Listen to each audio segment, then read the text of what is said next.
Yeek. Okay, now I feel like I'm being watched. Welcome to our our senior parent night. It is nice and early this year just to make sure that we kind of communicate to everybody the same information that we communicated to seniors this past week.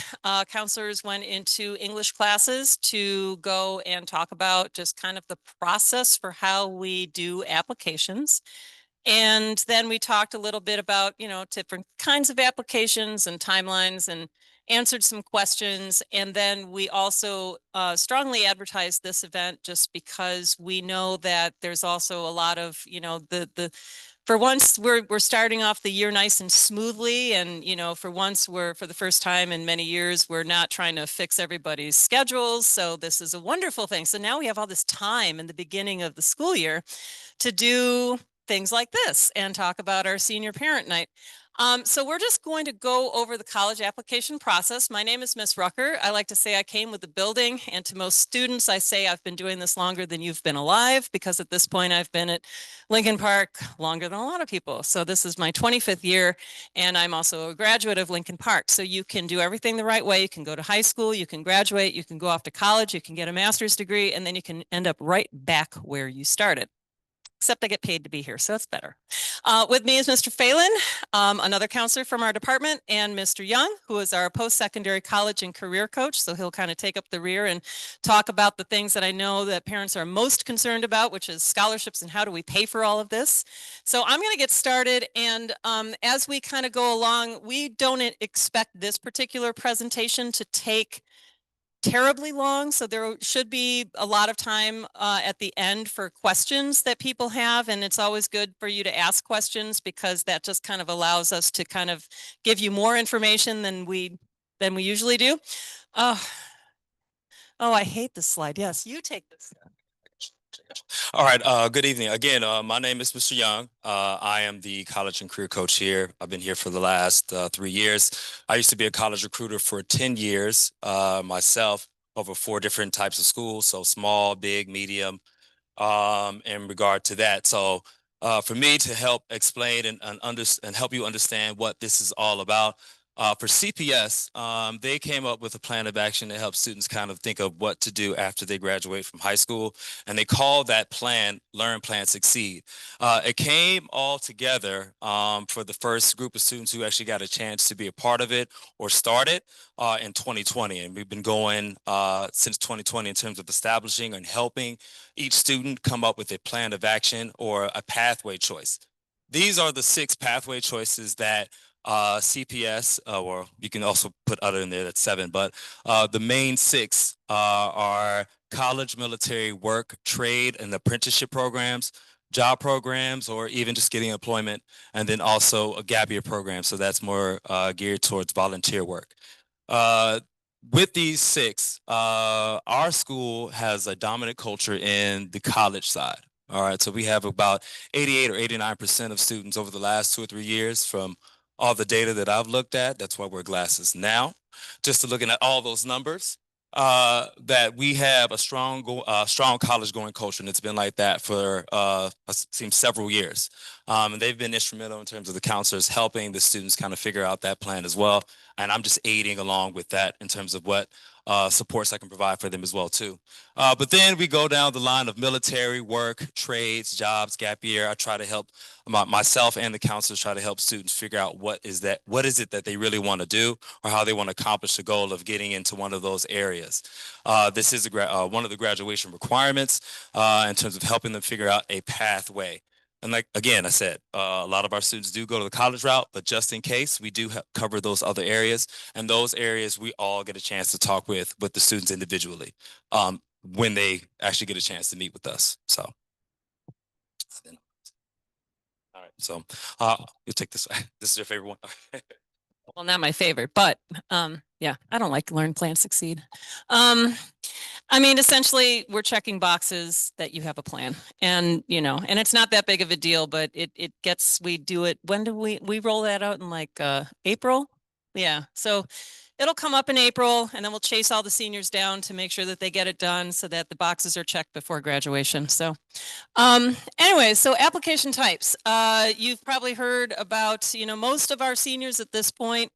Um, Colleges, the only difference now between college when I went and you went and college applications now is that there's just more and more earlier and more often. So most students will file at least one or more applications by an early deadline, and that early deadline has generally been November 1st. Although there are some persnickety colleges that like to set an earlier deadline than that. We don't like them, but we say, yes, we will try to work. I don't know, I think it's like Bradley's engineering program is like October 15th or something really random like that. And then there's some scholarship programs that students might be participating in, and we just ask, please let us know that you have a scholarship program that you need to have letters of recommendation and stuff and materials sent out for, but those are usually end of September deadlines. But generally speaking, November 1st is kind of like our hardcore deadline. So that's when a lot of students are filing two types of applications. They're either filing an early decision application, and that is usually a single choice option in which you are signing a contract that says we will commit to you. Should you accept us, we will commit to you until commencement do we part. And that's when you give up all your other college applications and you commit to going to just that school. So that is a much higher level commitment level than the other application deadline of November 1st, which is early action. Early action simply means you file it early, you get an early response, there's no commitment that you have to make, and you are not obligated to commit to the school if you want to go there until the typical deadline of May 1st. So enrollment deadlines for colleges to secure your seat that you are offered will stay open until May 1st. So we always kind of talk about this May 1st deadline as decision day. And after May 1st, that doesn't mean you don't get to go to college, but that means that your seat is no longer guaranteed after May 1st. So we always want people to make a decision, somewhere before May 1st, but a lot of times financial aid has its own timeline. We'll talk a little bit about that later. But early action and early decision are those November 1st, sometimes November 15th. Occasionally there's a December 1st in there. There's also a thing called early decision round 2, which a lot of students, if they don't get into, it's like going to prom. If your first option for going to prom doesn't want you, there's always a second choice option. And so that's early decision 2, which is a January 1st deadline to which you can go through the whole contract process again after getting rejected by your first suitor. So there's a lot of love lost and gained in this college application process. So that is the early action. That's the early decision piece. Now that requires a student signature, a parent signature, and a counselor signature on that early decision application. And you are limited to only filing one of those to one particular school. Now, why do people want to do that? It's because it increases your chance of getting admitted to a very highly selective school by sometimes up to 25%. So to increase your chances significantly, a lot of students will say, hey, I really want to go to this school. And so we will often, I used to not, back in the old days, I used to not really support this option, but now I kind of do because if anything, the competition has gotten more intense. Regular admission is just that. It usually runs, typical regular admission will say a typical deadline is January 1st, but that's not every school. Every school has their universes to themselves, universities. They have their own rules about how they do applications. So everybody has different admissions deadlines. The typical one is January 1st, sometimes January 15th, sometimes February 1st, sometimes if it's like Northeastern Illinois, it's June 1st, I think is their deadline. So it depends on the school, what their deadlines are. And then the last one is rolling admission. And that typically means that they open up their applications, they take applications and process them as they go, and they just keep accepting students to their programs until they fill up their program. So some schools, and I don't know, Loyola still does rolling admission, I believe, right? But they have a priority.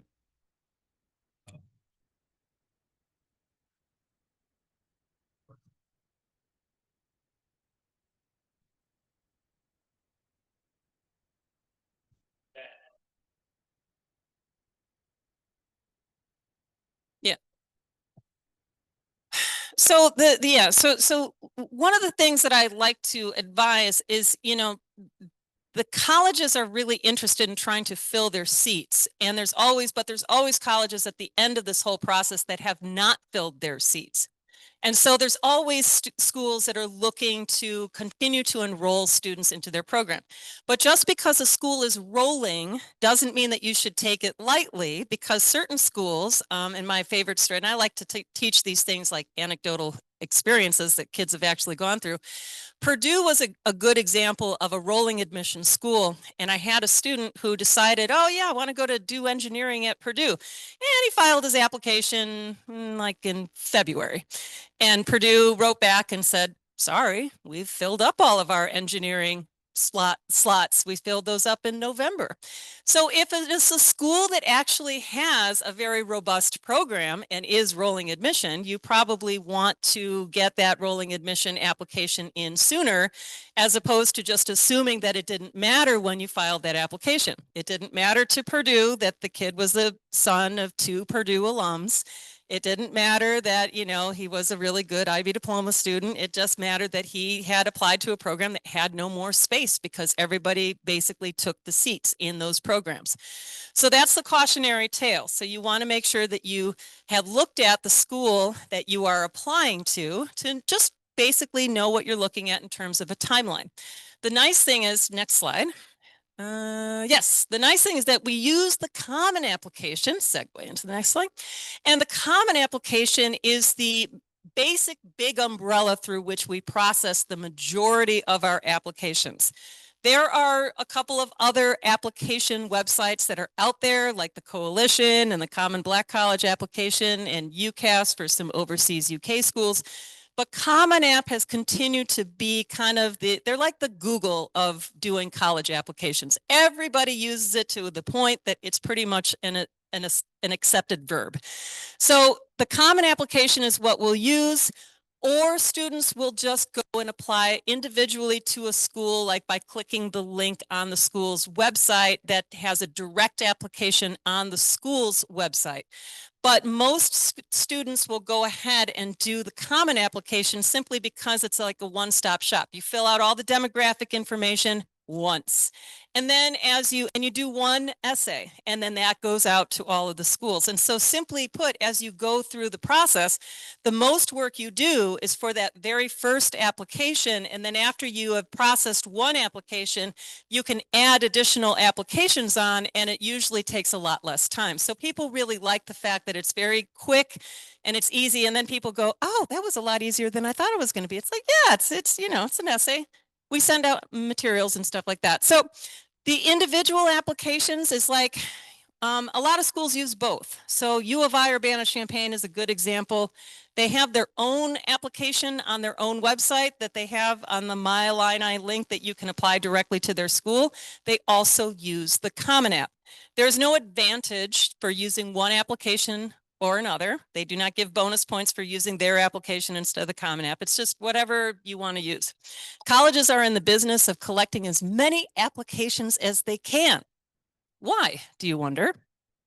Anybody have an idea why colleges would like to get, why would they want to take on more work the next year? Why would they want to go from 40,000 applications to 50,000 applications? Why would they want to do that?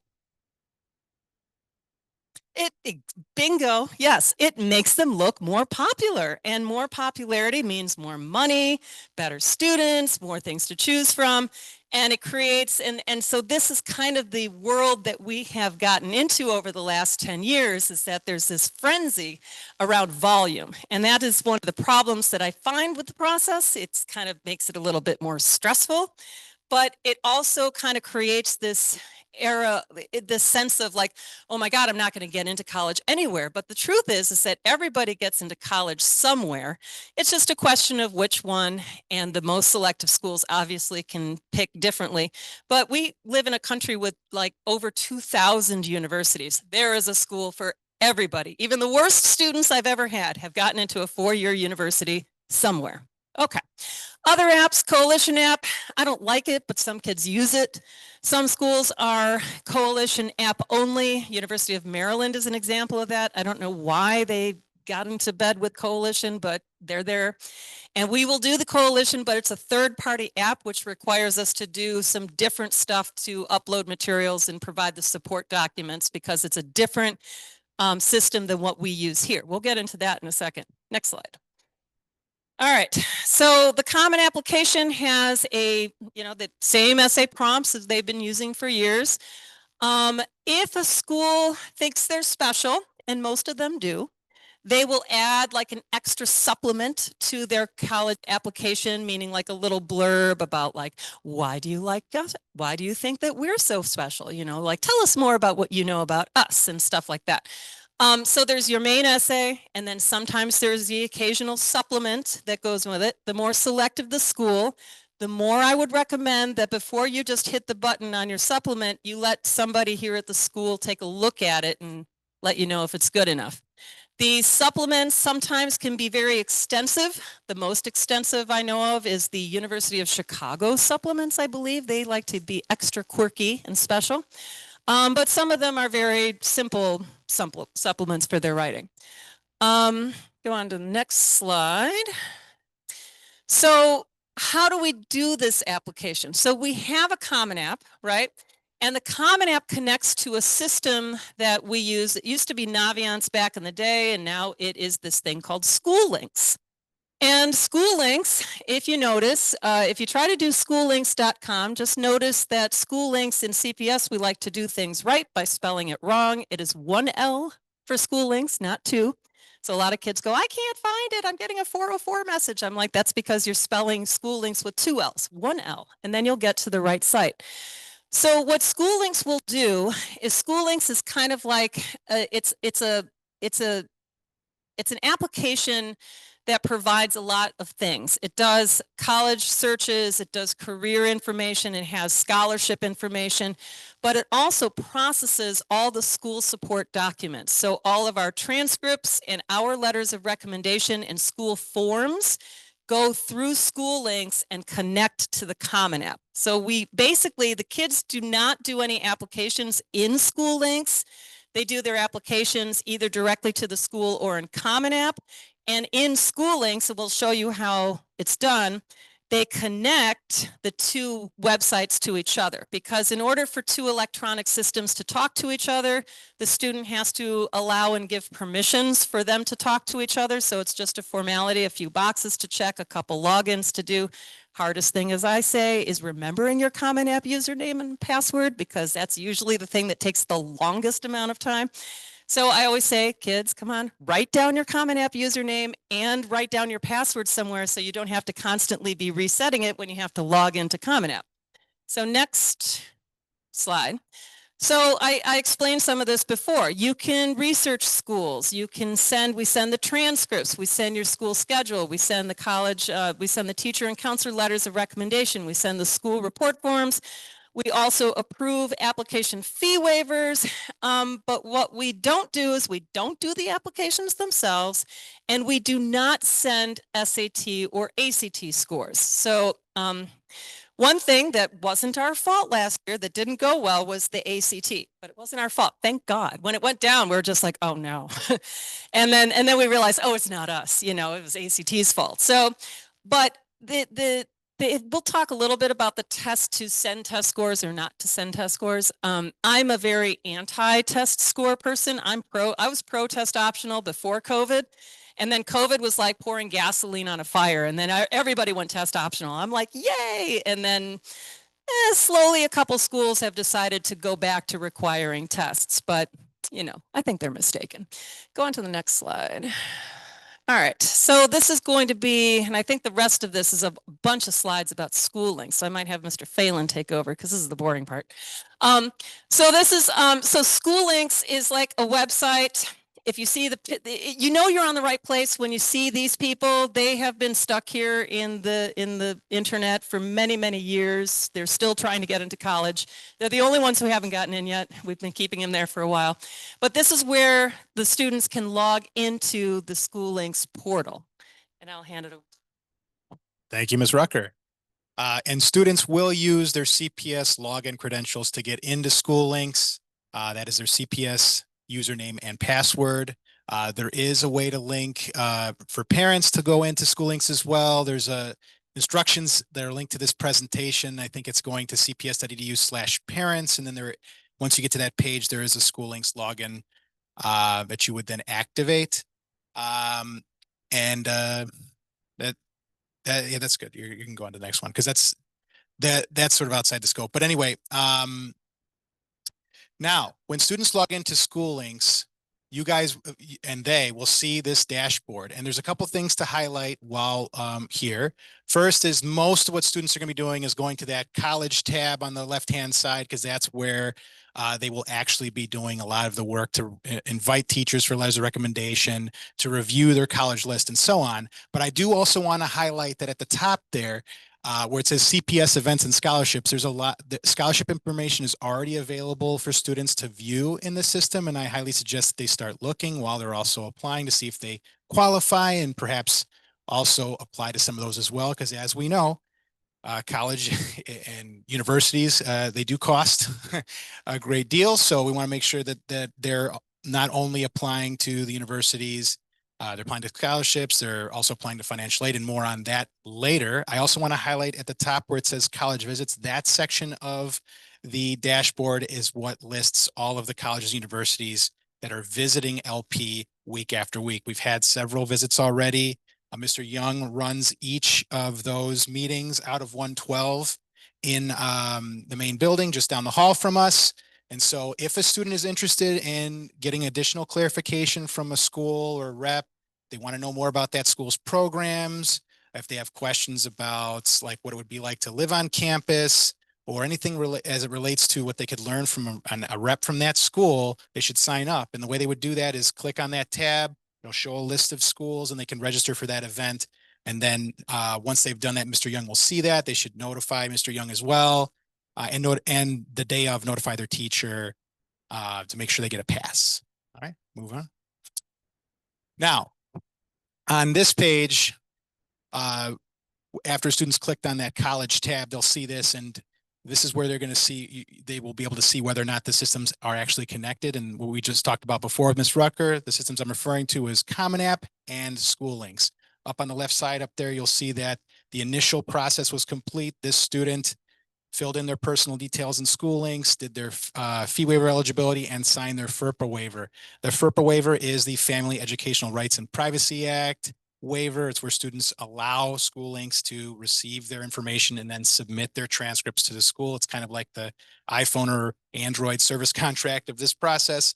Students have to authorize school links to process their data and send it to the schools. They have to authorize Common App to talk to school links for the systems to be linked. And then later on, we're going to talk about a third authorization where they actually have to authorize us as counselors to actually hit the button to send the thing. So we'll talk about that in a little bit. All right, next slide. So here the student is connected. When students have connected the systems, and I'm talking about School Links and Common App, they will see a list of schools right here. And any school that they add in Common App will populate in School Links, and their counselor, me or Ms. Rucker or any of the other counselors we have here, will be able to see the applications in progress.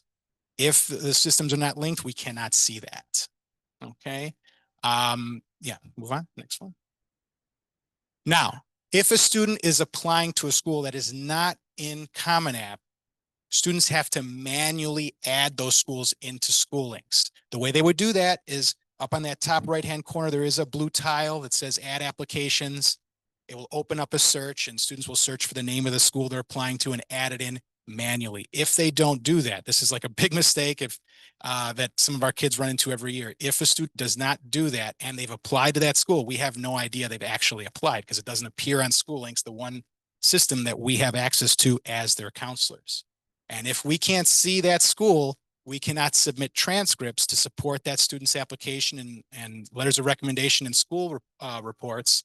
So that application stays incomplete and the student will not be considered. So at the end of the day, to avoid that pitfall, if you know as a student that you're applying to a school that is not on Common App, immediately go on School Links and add that school so we can see it and submit those documents on your behalf. Okay. So now to letters of recommendation. Let's starting with teachers. Well, who should you ask? So do you guys think my seniors here, you've already heard this. Should you ask your senior year teachers that you've known for 3 weeks? No, right? Uh, and an exception to that is if, of course, you've had that teacher as a sophomore, they're a coach of yours, you've known them prior to the last 3 weeks. But in general, junior year teachers, I've known you the longest and actually most recently, so that's a good way to do that. Do not ask for more letters than you need. Schools will at most optionally allow 2 letters. Okay, so we don't want just get like a whole bunch of letter recommendation requests when it's not even usable. So make sure limit your request to 2 letters. Also give us time, give teachers time to write the letters, give them a couple weeks, if not longer. We want to be able to write a quality letter on your behalf. Some teachers may ask you to complete surveys so that they can kind of get a little more information about your background, or students' background, just so that we can make sure we're connecting what we know from the students' classroom experience with their values and interests. Now, moving on to counselor letters of recommendations. These in some cases are actually required by universities and they're in a separate category from teacher letters of recommendation. We have all submitted on and sent out to our students on our Google Classrooms a counselor letter of recommendation survey. Students should complete that. And as soon as they have done so, they should notify us via email so we can get started on that letter of recommendation. Because we get so many of those, please give us a month to write those letters. I think most of us have the deadlines to be like October 1st to give us enough time to have those done prior to the November 1st deadline. Okay. You may move on. All right. So how would a student recognize whether one of their schools on their list requires a letter of recommendation? The first signal that they would see is if there is a mailbox on one of these tabs. And if so, then one is required. Okay, but I would still suggest to any student, click on those little pencils that are in each one of these boxes on each one of these schools. For example, this one's that the arrow's pointing to is Harold Washington, but there's also Knox College. Every one of these have a little pencil. You click on that, and then it goes to that school's page. You can show that. This is what it looks like. And this is the page where you can actually add those letters of recommendation. In the center of the page, you'll see it has a little plus sign, add recommender. The school that is represented here, Northwestern, requires 1 letter of recommendation, but also optionally allows another. So 2 in total. And you would have to invite 2 separate teachers to provide letters of recommendation for this school. And then another thing to avoid, we had this happen last year as well. You need to invite to every school individually. You can't just invite your teachers to Northwestern and assume the system is just going to give it to all of the schools on your list. You have to do this for every school. Yes, sure. So also included with the letter of recommendation, this is only going to be mainly for the teachers here within CPS and at our school. If it's a person that's going to write a letter of recommendation that's outside of CPS, you honestly can just have it sent directly to the school, to their actual admissions department, so that they can add it to the file for the school. So the misconception sometimes like, oh, can I have someone outside of CPS write me a letter of recommendation? Yes, you can, but you can actually have it sent directly to the school. Just be sure to add the first and last name of the student that so it can be attached to the file of the school that you're going to be applying to. All right. Now we've gotten to the part of the presentation I alluded to earlier where you have to authorize us as counselors to actually process all of this. And so there is a document linked here, but we also printed all kinds of copies of this and gave it to students in their classrooms. So we mentioned earlier that we visited all of the seniors during their English classes. We gave them a form to bring back to parents. You guys, unless that student is 18, a parent needs to sign and authorize us to submit all of the documentation to support your students' college applications. And so not only have they had to authorize this electronically in School Links and in Common App, but also we need a paper copy with a written signature. This sheet, it is a district requirement. We cannot submit applications without the release of transcripts form. Okay. Yes. We have in hard copy if they were present that day. However, it is linked in this presentation, and this presentation is shared with students on our Google Classrooms as well. So, and if they want to stop by and pick up a copy, they certainly can. Yes, submit it to their counselors. Correct. Yes. Yeah. Yes. Next slide. Okay. Now, this is the another CPS form to allow us to post on transcripts the student's current schedule, their senior year schedule. By doing this, it kind of streamlines the process. Instead of colleges needing to receive two separate documents from us and us having to send two separate documents, by giving us this form, it also is required by CPS that we receive it as in hard copy with a signature. But if we do receive that, we just check a box in Aspen, and when the transcript is generated and sent to the universities, it already includes the schedule. If you don't do it, we still have to submit it anyway, just in a separate document. Next slide. Okay, so as we mentioned before, the responsibility for sending test scores directly to universities and colleges, the student has that, and they would need to do that directly from the testing agency itself. Both websites are here. If sending SAT scores, those scores come from the College Board website. In most cases, it's ACT now, so it would be the actstudent.org website. Make sure before sending that your school requires a score. If you're doing test optional, then obviously don't send it. We cannot send test scores on your behalf. Story you'd like to share? Okay, so when test optional hit, which is COVID, a lot of people asked, well, what do we do? Do we send test scores? Do we not send test scores? And you know, well, what you know, are the people sending test scores only going to be the highest test score people? And so should I send the you know, so lots of like, well, what do we do? So we've been doing test optional long enough now to have an answer, because you know, things have happened. And so I can tell a story from 2 years ago. I had a very lovely, talented young lady. She was in the IB diploma program, so she was doing like the really, really super hard classes, and she had straight A's, so she was a really, really super top student. And she really wanted to go to University of Maryland, College Park, a top choice. And I was like, no problem. You're going to get into University of Maryland, College Park. I've had tons of IB kids get into there, and they didn't even have good grades like you did. So imagine my surprise when February, March rolls around and she goes, they rejected me. And I'm like, what? And so, you know, when things happen that don't make sense to me, I pick up the phone and I call the school and I talk to their admissions person from Chicago. And I said, so what is going on with this particular file? Because I really want to know, like, what happened? And he goes and he opens up her file and he goes, oh yeah, she, you know, great student. Oh yeah, wonderful personal story. Oh yeah, this is absolutely a kind of kid that we would have accepted and been happy to accept, except she submitted her test scores. She did not apply test optional. So we had to consider her test scores when she applied to the school. And I went, well, her test scores weren't that bad. I mean, it was a 12, she had like a 1240 or a 1220 SAT. It wasn't a bad score.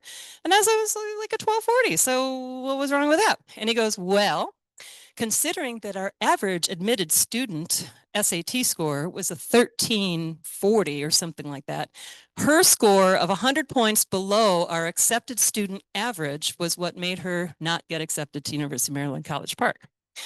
And so I, of course, in a state of overthinking, thought I couldn't have possibly given her that advice, would I? I don't know. And turned out her mom had told her, you have to submit test scores to the school. So it was her mother's fault. So as parents, don't screw up your kids.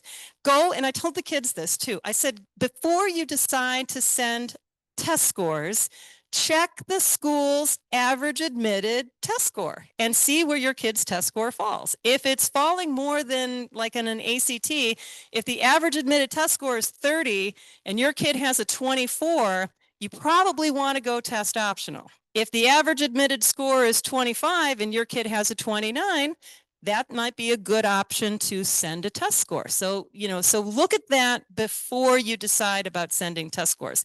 That is, of course, also if you can access these ACT scores, which I've heard a bunch of students still can't figure out how to get into their accounts because it was ACT's fault. They screwed it up. But we did give out ACT score reports to students last week along with other stuff. So Thank you, Ms. Rucker. Another thing to consider just relating to that story is that if a school is test optional and all the students that are actually sending their scores have high scores, the average is going to be very, very high, right? So that's just something to consider. Now, next slide, sir. All right. And this is just a review of the two forms we just talked about. So we'll go on to the next. So we do have sort of like a one pager that we put together for students that we've posted on our Google Classrooms of a lot of like sort of the structural steps of applying. That's just what this refer to. Your kids should already have access to this. And with that, I'm going to turn this over to Mr. Young to talk about direct admission. All right, thank you, Mr. Phelan. So, CPS, I believe last year or the year before, started to notice in terms of trends and data-wise, what in terms of the students who are applying to the colleges within, for example, Illinois, so DePaul, the University of Illinois Urbana-Champaign, the smaller schools like Augustana or North Central, where we were getting droves of students who are being admitted to these colleges and universities, and they decided like, hey, why don't we come up with an idea where they can be already admitted based upon their academic profile or record. And when I say academic profile or record, I mean their grades and their test scores in regards to what they've achieved over their 3-year period or their 4-year period while they're in school.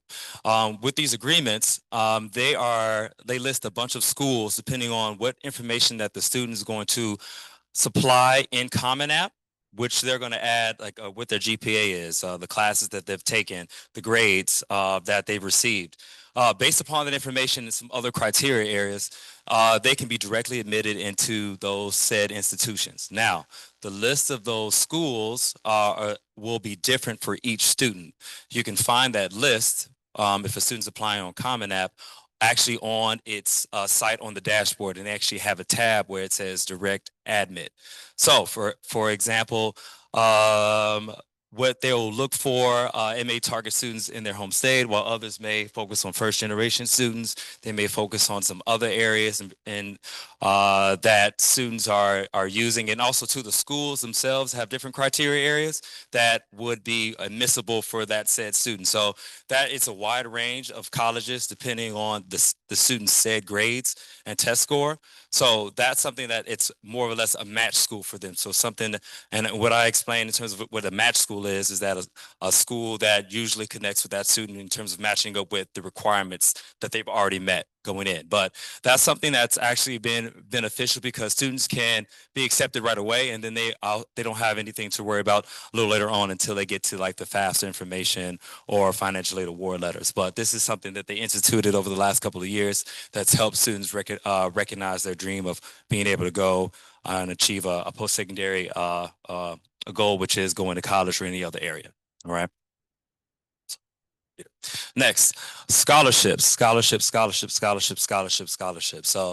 I'm a big advocate, obviously, of this because of myself and being able to get one of these. I did not go to a CPS school myself, but in terms of applying to as many as I could my senior year, this is also what helped me additionally for being able to afford the school that I wanted to go to. That school was Elmhurst College, or university now.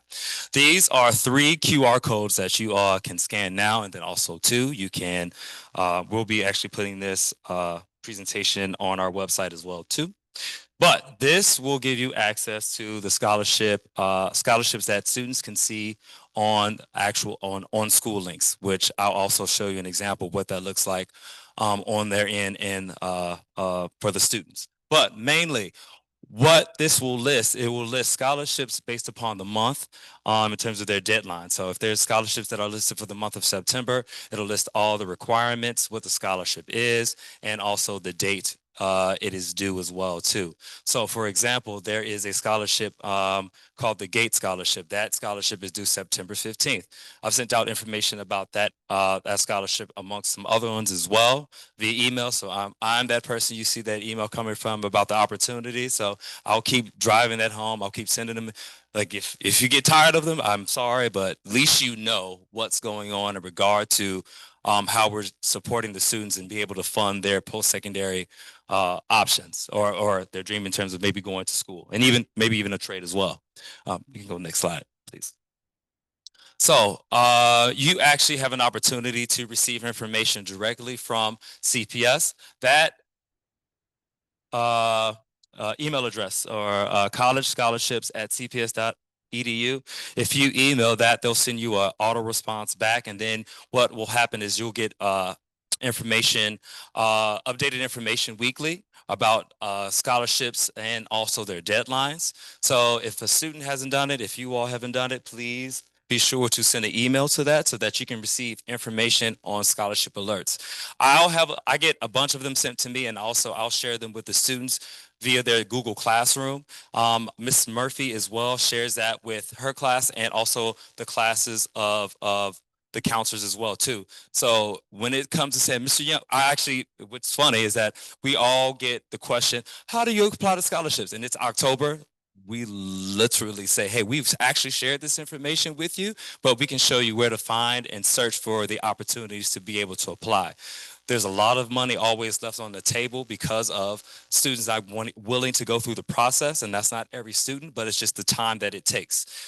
We want to be sure that the students are dedicating time to looking through which ones that they can qualify for based upon those requirements. So there's some scholarship programs that are out right now that students can apply to, and then this will happen each month. So in October, there's going to be a new list of scholarships. In November, there will be a new list.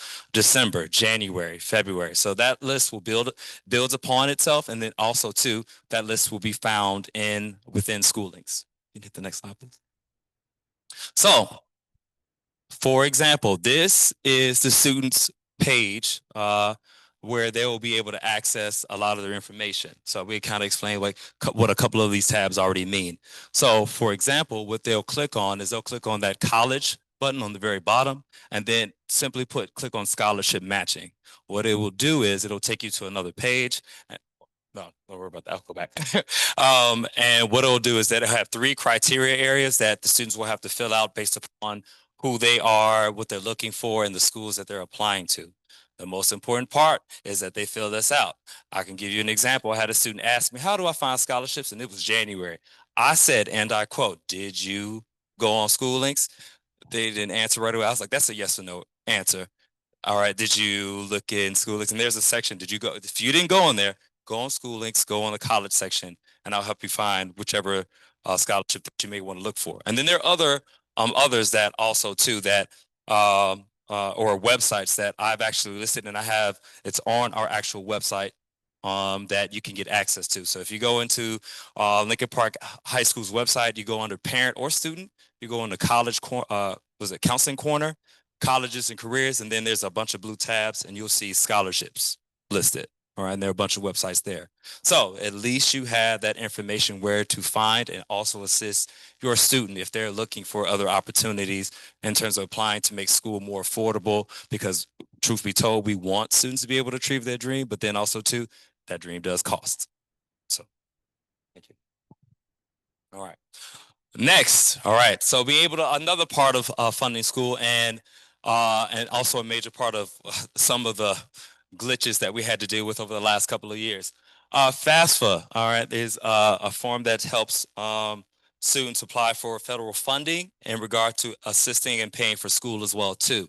So that's going to be where they're going to fill out a form and it's going to consider them for grants and loans from the federal government. Okay, there are some eligibility requirements for this, and there's some other opportunities if the FAFSA can't be completed, where we can have, depending on the situation, and that we can also discuss as well too in terms of privately, but where the students can fill, if they don't have an opportunity to fill this out, then they can fill out this what's called the alternative app, and it's offered through one of our programs we work with for the state of Illinois. But it opens up October 1st.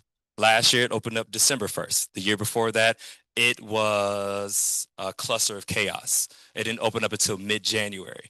And the last couple of years, myself and the counselors included, we're having our difficulties with working with that form because of the issues and the verification and the problems that occurred. But this year, they seem to get all of that worked out. And now they're going to be starting right back on time in terms of October 1st. So I'll also I'll suggest this. It's going to open up on October 1st, but I'm going to tell you right now, just think there are 50 states in the United States. There are a bunch of students who are going to apply in those first couple of weeks. That website may crash. So don't fret, don't get frustrated if you don't get a chance to fill it out in that first month. Truth be told, you can fill it out a couple of weeks after that, November, December, and you'll still have enough time to get it completed. The reason why I say that, all the financial aid award letters that come from the schools will not come until both the parent and student section is completed. And then also on top of that, they're sending out that information in mid to late February. And this is just from previous experience from working with 4 schools and their different departments for financial aid. Okay, so that information will be delayed, but also to understand there are just a bunch of students who are going to apply and get accepted. If there are 2,000 students or 3,000 students that get accepted, then that's 3,000 individual student reports that the school has to receive, verify, and be able to package. Okay, so if you don't get one right away, just understand that that's something that's going on the back end. Complete the 2026, 2027 FAFSA form. Okay, some issues that come up always that, oh, I filled out the FAFSA form, I completed it. Okay, let's look at the form. Let's see what you did. And it's usually like the year prior that they've completed. I'm like, well, you're not a first year senior or a first year freshman already. You haven't started school, so you're still in high school. So you have to fill out the form that's going to be for your freshman year of college. Their freshman year is going to obviously start in 2026 of the fall. So please be sure to remind yourselves to please complete this year. For tax purposes, it's going to ask for the prior year. So that's going to be 2024 tax information. That's going to be used to be able to be applied to this. Students right now and families can actually create their account on studentaid.gov. And there's clear instructions. If you need those instructions, I will be also sharing that out with the students and families over the next couple of days. Okay. This is just a simple diagram of what the process is over the 9-month period that students are here in high school. So for example, October and November, they're going to complete the application. So they're going to create their account. They're going to send the invite to their parent, guardian, or parents or guardian, or the person who's going to be helping assist them with this form. Then in December and February, once let's say after those couple of months, the form is completed, that information is going to be sent to the schools, which how many ever schools that they're applying to, they have up to 20 schools that they can actually add to the actual FAFSA form. So up to 20, it used to be 10, but they added 10 more. So they did that change. They made that change actually last year. January through February, they're going to receive and review financial aid offers from colleges. Some may come sooner than later. So for example, if a student applies early decision and they get their acceptance back in December, that information may come back in terms of like the financial aid information. If it goes to the school, they may get it at the end of January. But that all depends on the school that they're applying to and that financial aid office and how they and how their operation is in terms of flipping over or viewing the information from FAFSA.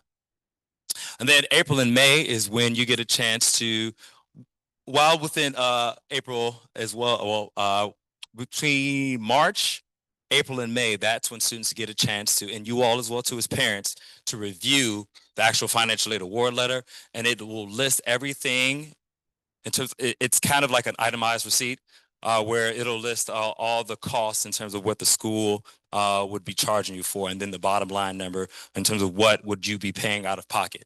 Now, what's going to happen is it's going to list the tuition, the cost of attendance, tuition plus housing. If a student's not going to stay on campus, then they'll that amount that amount won't be in there. Then they're going to list, let's say if the students qualify for a scholarship, they'll list that in the financial aid award letter.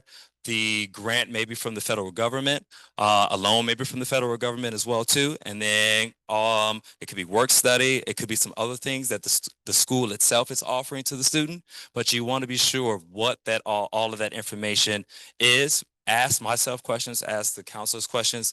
I mean, I'm going through the process right now because I'm in grad school, so I got a financial aid award letter and I'm paying for it myself. That hurts. It's a lot of money, but it'll be worth it. Hopefully, because I'm trying to be a school counselor myself. And then Once they get to April or May, they're going to make a decision based upon what school is sometimes offering the most support in terms of financially to help pay for the school. Some students pay little, some students pay a lot. I've seen gaps as big as 30,000 to small amounts where it's like $200 or $300 where they're just paying out of pocket. But that also depends on how much the school is, how much they're offering you, so on and so forth. So there's going to be some variations with that. You have to be sure that you're looking out for that information. If you're unsure, contact one of us so that we can go over and explain it. I myself and a person that I'll be working with throughout the entire school year, well, her name is Miss Marty, and we will actually be helping students understand what those financial aid award letters are and also filling out the FAFSA form too. Hit the next slide for me, please. This is just an example of what it looks like. This is from 2024-25. So this is where the parent information was being inputted and also some of the student information. So just to give you an example, the format still looks the same like this. This form is free. If you are paying for it, that is a scam. I can just tell you that right now. You should not be paying for this form because this form, the federal government is allowing people to be able to fill it out for free so that they can see what they can receive back. Not everybody gets the amount that they want. I'm just going to be very transparent and honest about that. So that just also too, that's a discussion that you and your student need to have in regards to how you want to afford and pay for school. So for FAFSA assistance and then also too throughout the year, the person that's going to be assisting me is from the Illinois Student Assistance Commission. Her name is Miss Marty, and that is her email address. Um, there are going to be sessions that are going to be coming soon, but the session that's going to be actually coming up at the end of the month will be September 25th, and we'll actually have a financial aid night. That event will be virtual, and hopefully that I can record that session as well too, because there are going to be a lot of questions that are going to be asked during that particular period of time. Miss Marty will be presenting during that period, and what will happen is she'll go over the details in terms of how to complete that form and any other additional information that we'll need to cover within that particular period of time. So there are supports here. There will be help along with the counselors and myself. We want to be sure that we're trying to assist with the needs of the students, but then it's also a two-way street. We want to be sure that we're helping, but at the same time, we can't help if we don't know what the situation or issue is. And that's just me, myself being very honest, and the counselors being honest about that as well too. We want to help. We want to aid in the success of picking a school and going after that goal or dream of attending a college or even a trade, because some of that can be considered in that as well too. But for the most part, we still also need assistance from you all and help to be able to kind of close the gap and provide support. So this is all the information for all the counselors and myself, our email addresses, and also to our appointment links. So if you, as I see the phones come up, which I'm glad to see, please, if you can, reach out to us if you have questions. We want to be sure to be able to help you, but like I said, we don't know until you actually get a chance to ask, and that's based upon just being your own self-advocate. Thank you. Any questions for us about anything in regards to the process for looking for colleges or FAFSA? Like for the FAFSA stuff, again, if you're going to have questions about that, truth be told, just wait until we have that session, because a lot of those will probably be answered that particular evening. Anything in regards to like the college going process or anything like that, please. Oh, okay.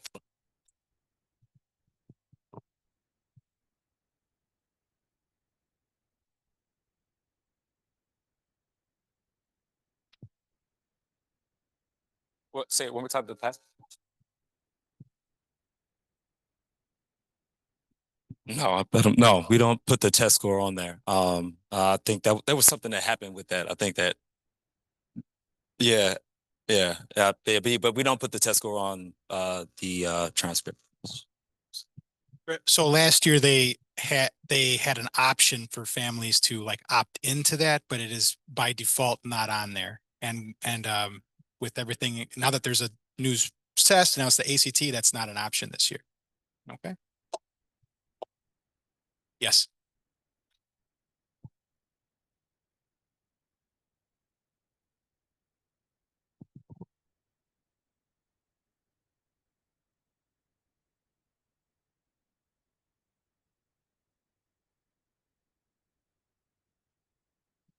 No, so you you would send the test scores directly from the testing agency directly to the specific school that requires it in that situation.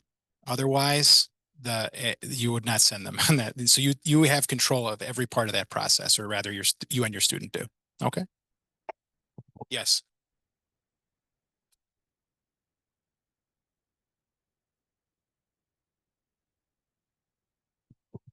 I started to smile when you asked that question. So if you already have one already created, don't worry about that. When they send the invite, then all you have to do is just log in, and then that information for your student will pop up like in the middle of the dashboard. And then you just click on the student's name, and then you'll fill out the form.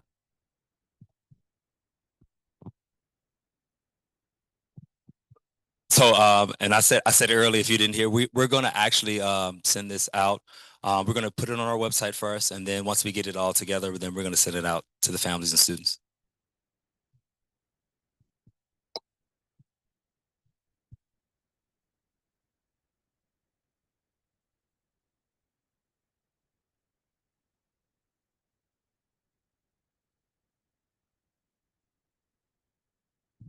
No, it doesn't. It doesn't matter. Like the CPS email is already required for them to log into schooling, so they have to do that anyway. But no, no, you don't. They can fill out with the personal email. That'd be fine. Any other questions? Yes.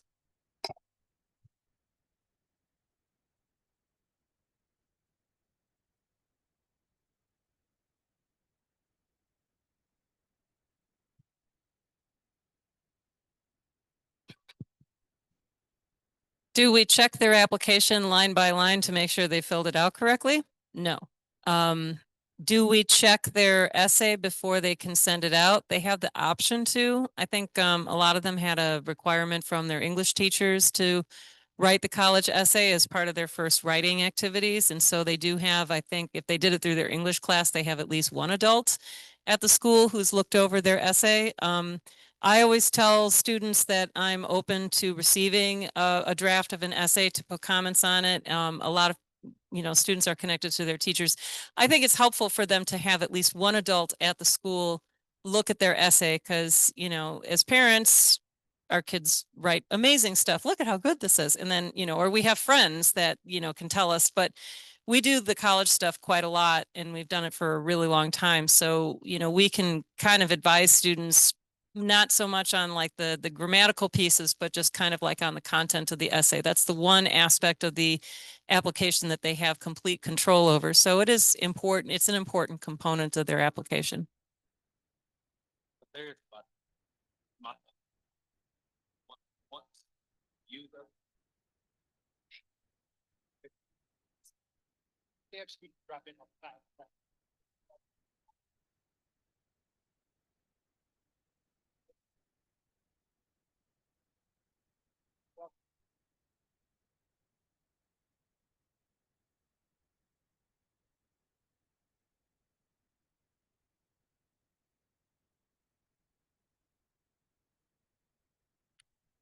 That depends on the school. So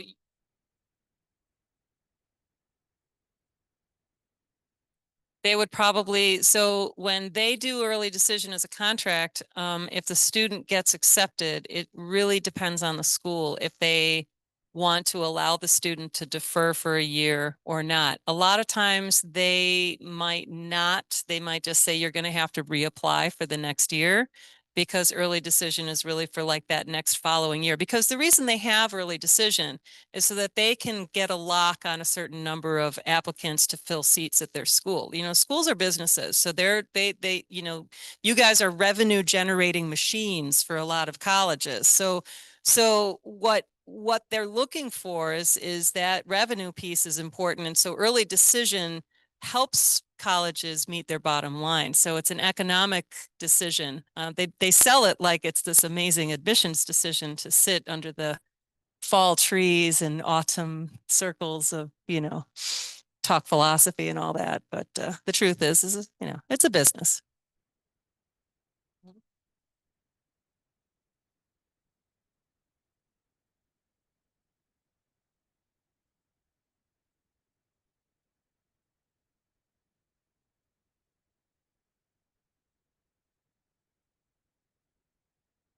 They'll usually tell you if they super score. You can usually those are in the frequently asked questions of their admissions. And then the other thing you can also do, I tell students if they're not sure about things, they pay college students to answer phones at their universities to answer questions that you have about their school. So I'm like, keep them busy. You can call their office of admissions and they'll always be really happy to talk to you. They'll be like, thank you for calling the university. They'll be happy. They'll make you feel good about calling them, and then it gives them something to do. So you can call their office of admissions and you can ask them. You can email them. They'll also respond to emails. But then the downside of that is that you might always get emails from them every day. Or you can ask their admissions rep if they come here to Lincoln Park. You can always ask the person who's connected to the school. Every bigger university has a regional admissions representative, so you can go on their college website and you can look up like who's the admissions counselor for the state of Illinois, or sometimes who's the admissions counselor for the city of Chicago, and you can reach out directly to that person and you can ask that question. A lot of times the testing agencies will send out cumulative score reports. So basically when you order your ACT and you've taken it 5 times, they're going to send 5 ACT scores to that school. I'm exaggerating. I say don't take it more than 2 or 3 times, but a lot of times the schools, when they're looking at test scores, remember they're always approaching it as a glass half full. So they're looking at, well, is the test score like super scoring is a way of looking at the glass half full. They don't look at one score and they go, well, in March of 25, they got a 21 and then they turn around and got a 28. So I don't know about that. They don't have time for that. They will go with whatever the highest score is that they can see because they're looking for reasons to admit you if they're using test scores in the process.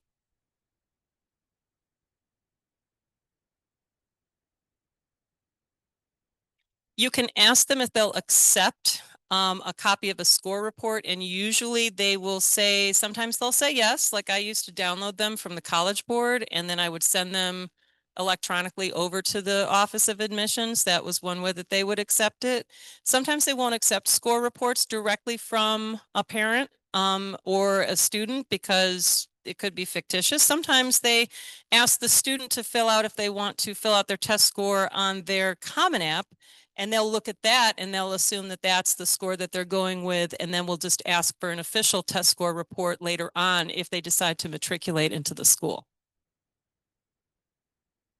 And they can't access it electronically at this time, right? So we could get a copy of it and we could just email it directly to the Office of Admissions, and they'll usually accept that from us. Yeah, yeah, I would, because they're probably not going to take it. Well, I mean, they might. She can just ask, like, hi, I've got a test score. I've got a copy of my test score report. They know that ACT got screwed up at the state level, so they will probably be like, oh yeah, you can just take a photo, a copy of it and send it. Or they might say, well, can your counselor send it? Yeah. So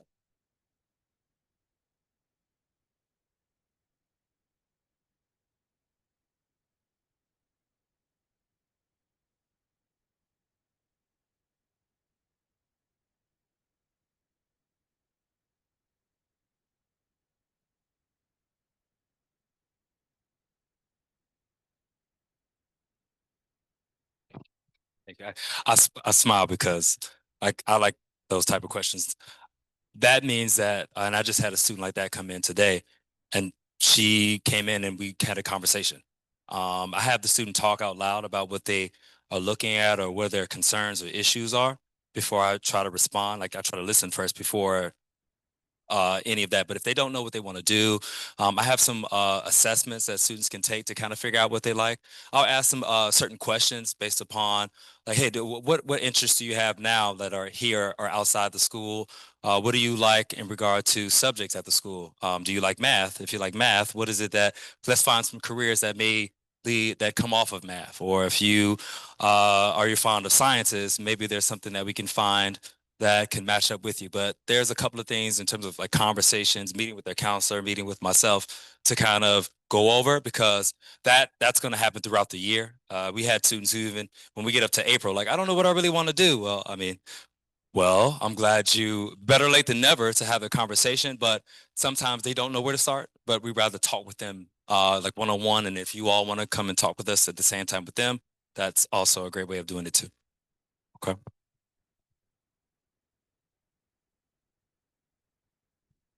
So I would say have your child come talk with their counselor or myself so we can kind of get that going because maybe they're not considering college. Maybe they want to just work.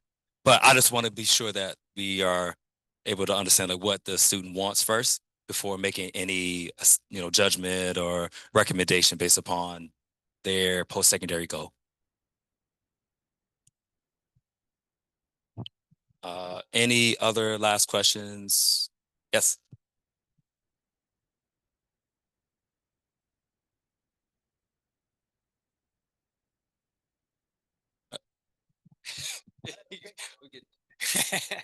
All right, so early action, you can do as many times as you like. It's early decision that you have to do only once. That's right, I forgot. There is a restrictive early action school that functions similarly to early decision. So there is a different term, but in general, the system will only allow you to complete one early decision application. And the only way that you can do a second is if you're denied to that one. And there, in some schools like University of Chicago offer an early decision too, and that would be something that you could do if you were denied someplace else. Okay, for only early decision. Okay. Any other questions? Yes.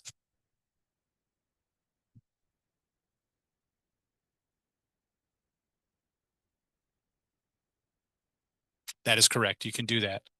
The only way that those early action schools are affected is if you are accepted to that early decision school, because if you are, it is a binding contract and now you're going to that early decisions institution. But otherwise, while you're waiting to be considered, you can apply to as many early action schools as you like. Okay. Any other questions?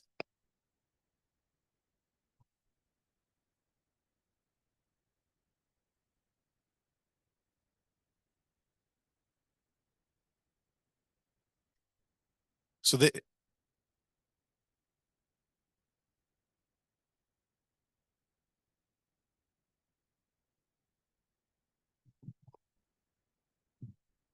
Yeah. Okay. So here's the bad news. So any school that does early decision, they use a different financial aid instrument than the FAFSA. No early decision school that's planning to, so it's called they meet all demonstrated financial need. So how does the school figure out how much you need? Well, there's the FAFSA, which is just an income derived form. Then there's another form called the CSS profile. And we call that where they take a scalpel to your finances. They want to know about your vacation home in the Bahamas. They want to know about the boat that you've got parked outside New York City Harbor. They want to find out about the value of your apartment building and all this other stuff that goes into it. Now, the CSS profile will then decide how much you can actually afford for school. And many middle-class families feel that CSS gets it wrong. And it comes out that, wow, I can't afford that much for school. So early decision does have one loophole that allows you to get out of the binding contract because of for financial reasons only. They don't like it when you do that, but you can exit a commitment. I mean, as I tell kids, I mean, the admission police are not going to come knocking on your door and drag you off to the campus to make you go. So it's just one of those, it's like an agreement, and they also require you to file that CSS profile nice and early so that you can see how much money they're going to possibly offer you. And to tell another story, if I may. So I had a student once. So, lots of students like to apply to Northwestern because it's like the golden ticket and it's close in Chicago and it's wonderful and it meets all demonstrated need and all these other things. And several years ago, a student who came to us got into Northwestern. So I just assumed that the family was sending the student there. And this parent was just like, oh, God, no. Like when we got done with financial aid with them, they wanted us to pay them something like $55,000. You know that the price for Northwestern is now like $89,000 a year, 92. They're up there. They're like, so So they wanted, so when they did the financial aid, Northwestern gave them like 30 and said, pay us 50. And they said, ugh, we're not going there. We're going to go to, we're going to go to Sewanee, University of the South. Now, I've heard of it. Most people have never heard of it, but they were like, well, they gave us, I only have to pay 20 to go there. So for most middle income and upper middle income families, a full need meet school is not necessarily a financial match. You might want to be looking to target schools that might offer you more merit-based scholarship aid and is not like a need-based aid school. If you happen to be on the less wealthy side and you're on the under $100,000 a year in income, combined income, you might be looking for a guaranteed full need meet school. Can be a wonderful thing because a lot of times they will pay for like everything. But again, remember that schools are businesses. So they are looking to create an applicant pool that kind of meets all of their financial criteria. And they will also provide financial support to a fair number of people that are also applying. So you have to be kind of strategic about this. And yes, it's very complicated. And the answers are, like I say, if I knew what the outcome was going to be, I wouldn't be working here. I'd be, setting up shop across the street with my little crystal ball to tell you exactly what you're going to get. You just don't know. So this is just a process. And we've learned that, wherever a student is in the process, and this is something, and I might leave you guys with this, is that this is a process. It starts around now. It doesn't end until we get to like graduation. And even then, sometimes things are uncertain. Your students and children should not be looking at what their friends are doing to figure out, to gauge where they're at on the process. Some people are not ready to apply to schools yet. Some people haven't even thought about what they're going to wear tomorrow, much less what they're going to be doing next year. Other kids have been planning their college lists and they were in 5th grade.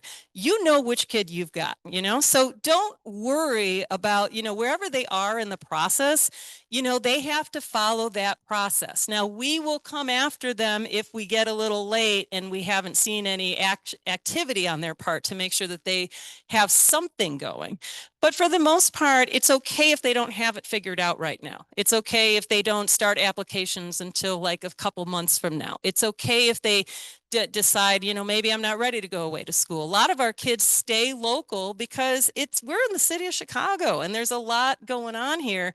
And a lot of colleges are out in the middle of the Midwest and cornfields. And, some kids go out there and they're like, ew, and they come back after a year. So, I mean, we know, like, don't worry too much about how it ends up for your child. Just make sure that you're supporting them in the process as they go through it, and they'll drive the decision making, and everybody's at a different place in this process as we go through it. So our work here is just to kind of help support them as they transition to the next stage. So I hope you guys found this helpful, and we will post this on the internet, and please reach out to your counselor. And one last question, then we'll call it.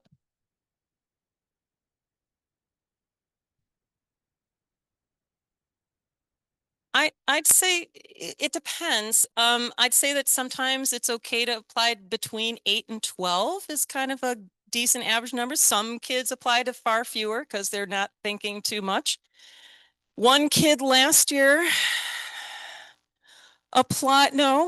she applied to like 78 schools or something like that. I thought it was crazy. Her parents were making her do that. Well, my brother had to apply to 100. I'm like, that's crazy. How much money did you spend on college apps? You're not serious about 50 of them. And she ended up going, she had like maybe 5 that she was maybe serious about. Well, that's where you should apply. Like, if this is not a numbers game. Like, and college applications, last I checked, are getting kind of expensive. So, they're not cheap anymore. So, make sure that it's a thoughtful list. 8 to 12 is decent, It depends on your student. If your student is a terrible student, more safeties. If your student is an amazing student, maybe fewer safeties, but there's also financial safety. And then so I think that it's a conversation to have with your child. Don't, follow the instincts and what is right for you and your family, because if you try to figure out what other people are doing and you try to do the same, you're going to be lost in a sea of comparisons, and you won't feel like it's your own. So, if they have questions, they can always come ask us. We can always talk about schools. There's information in school links that talk about accept rates. We didn't put a thing of the scattergrams in there, but you can take a look at acceptance rates for different schools to decide if a school is a good match for your kid. I mean, so there's a lot of data out there. So use it to, help your kids make good decisions. All right. Thank you. You guys, thanks for coming.